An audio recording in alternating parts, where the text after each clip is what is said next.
এখন আপনি যে কথাটি বলেছেন লাশের যে হিসাবটা, আসলে যখন স্কুলটা ছুটি হচ্ছিল তখন শত শত পোলাপান যারা বের হচ্ছে।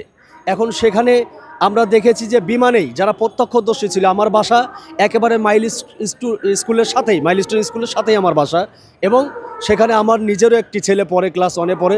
আমার ছেলেটা মাত্র 10 মিনিট আগে বাসায় ঢুকছে, তারপরে এই বিধ্বস্তের ঘটনা। তো সেখানে আমার ছেলের যারা ফ্রেন্ড, ওই ফ্রেন্ড সার্কেল থেকেই আমি 30-35 জনকে মানে নিহত দেখেছি। এবং ঢাকা বান ইউনিটে আমি যখন যাই, আমি অন্তত 600 ব্যাগ রক্তের ব্যবস্থা আমি করে দিয়েছি, ডোনার ব্যবস্থা করে দিয়েছি। আজকে সেই মানে ওখানে যে পরিমাণ মানুষ মারা গেছে, পথচারী মারা গেছে, এরপরে যারা স্কুলের অভিভাবক ছিল তারা মারা গেছে, ছাত্রদের যারা গার্ডিয়ান ছিল তারা মারা গেছে, ছাত্র মারা গেছে, এবং ওই পাইলট সহ ওখানে আমার একটা ধারণা যে সেখানে মিনিমাম 1 থেকে 150 মানুষ মারা গেছে। এই লাশের ঘটনাটি এখন সেনাবাহিনী সেখানে প্রত্যক্ষ ছিল, সেনাবাহিনী সঠিকটা বলতে পারবে যে কি পরিমাণ মানুষ হত্যা হয়েছে। তবে হেলিকপ্টারে করে কতগুলো লাশ নেওয়া হয়েছে সেটার সিসিটিভি ফুটেজ দেখলে বোঝা যাবে। তবে লাশ গম করার কোনো ষড়যন্ত্র করলে ওই উত্তরাঞ্চলবাসী কিছুতেই মেনে নেবে না। বিশেষ করে যার সন্তান হারিয়েছে সেই তো বুঝবে যে আমার সন্তান নাই। এই বাবা মার আর্তনাদ কোনো কিছুতে বন্ধ হওয়ার না, অর্থাৎ এই লাশ বা লাশের মূল যে হিসাবটা সেটি গোপন করার চেষ্টা করলেও কোনো লাভ হবে না। এইটা এই 19 জনের যে রিপোর্টটা করেছে হয়তোবা তখন মানে সবেমাত্র বিধ্বস্তের ঘটনাটা ঘটেছে তখন হতে পারে। এখন যদি তারা 19 জনের নিউজটা করে থাকে, আমি নিউজটা দেখি নেই, তো তবুও কথাটা বলতে চাই যে 19 জনের নিউজ যদি করে থাকে সেটা অত্যন্ত মানে কী বলে ষড়যন্ত্রমূলক, এবং এর ভিতরে কোনো কুচক্রি আছে, কোনো বাজে সিদ্ধান্ত আছে, যার কারণে এরকম লাশ গোপন করার চেষ্টা করছে। তবে সরকারের যদি কোনো মূলতই সরকারের যদি কোনো হাত না থাকে বা কোনো ব্যক্তির হাত না থাকে, তাহলে এই লাশ নিয়ে কখনোই কোনো গম করাকরি বা ষড়যন্ত্র হবে না। সত্য প্রকাশ করবে, এবং সরকার তার সৎ যদি সাহস থাকে সৎভাবে সে উপস্থাপন করবে, জনগণ সেটিকে মানে কষ্ট হলেও মেনে নেবে। ঘটনাটি পরিকল্পিত, আমি আপনাকে বলেছি যে এটা রাজনৈতিক ইস্যু হতে পারে। যেহেতু ডক্টর মোহাম্মদ ইউনূস সাহেব উনি ক্ষমতায় আসার পরে 3 মাসের মধ্যে ওনার নির্বাচন দেওয়ার কথা ছিল, যেহেতু নির্বাচিত সরকার না, সেক্ষেত্রে উনি আজকে 11 মাস অতিবাহিত হতে যাচ্ছে ক্ষমতা দখল করে আছে।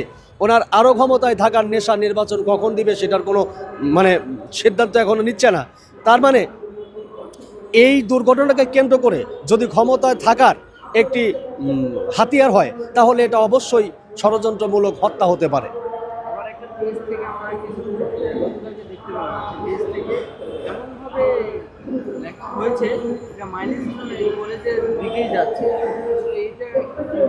না, মাইলস্টোন স্কুল অ্যান্ড কলেজ সেটা যেহেতু আওয়ামী লীগের প্রতিষ্ঠান, সেই ক্ষেত্রে প্রতিহিংসার জেরে একজন মানে কেউ কিছু বলতে পারে। তবে আমি ওই স্কুলের একজন অভিভাবক হিসাবে, আমার ছেলে যেহেতু পড়ে, আমি ওই মানে স্টুডেন্ট অভিভাবক হিসাবে আমি এই কথাটা বলতে পারি না যে অন্তত মাইলস্টোনের কর্তৃপক্ষ যদি চায়, মাইলস্টোনের মালিক যদি চায়, সেখানে তাদের কাছে কোনো রাডার ছিল না যে তারা বিমান টেনে নামাবে।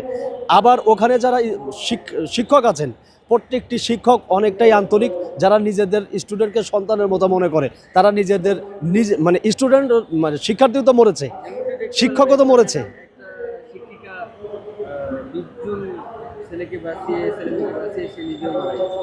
জি, তো প্রত্যেকটা শিক্ষার্থী চায়, প্রত্যেকটা শিক্ষক চায় যে তার শিক্ষার্থীকে বাঁচানোর জন্য। তো সেই ক্ষেত্রে আমি এইটা মনে করি মাইলস্টোন কর্তৃপক্ষের দায়ভার এখানে আছে যে মাইলস্টোন যে প্ল্যানিংয়ে হয়েছে সেটা এয়ারপোর্ট থেকে বিমান রুটের আন্ডারে পড়েছে। দ্বিতীয় কথা, তার নিচে মাইলস্টোন যেখানে অবস্থান আছে সেখানে মেট্রো রেলের একটা বিশাল বড় কাউন্টার, মেট্রো রেলের যাকে বলে টার্মিনাল।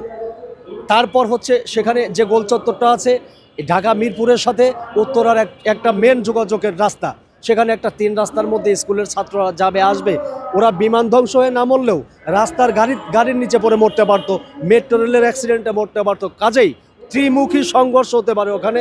মাইলস্টোন স্কুল ওখানে মানে প্রতিষ্ঠা করা এটা একেবারেই মানে ন্যায্য না, এবং কি বলে যে বৈধ না। সেটা যখন যেই সরকার ছিল আওয়ামী লীগ সরকার, সে কীভাবে ওখানে বৈধতা দিয়েছে সেটা ওই সরকারের দায়ভার নেবে। কিন্তু অন্তর্বর্তীকালীন সরকার এটা খতিয়ে অবশ্যই দেখতে হবে যে কেন এখানে মাইলস্টোন স্কুলটা এই পজিশনে বসতে হলো।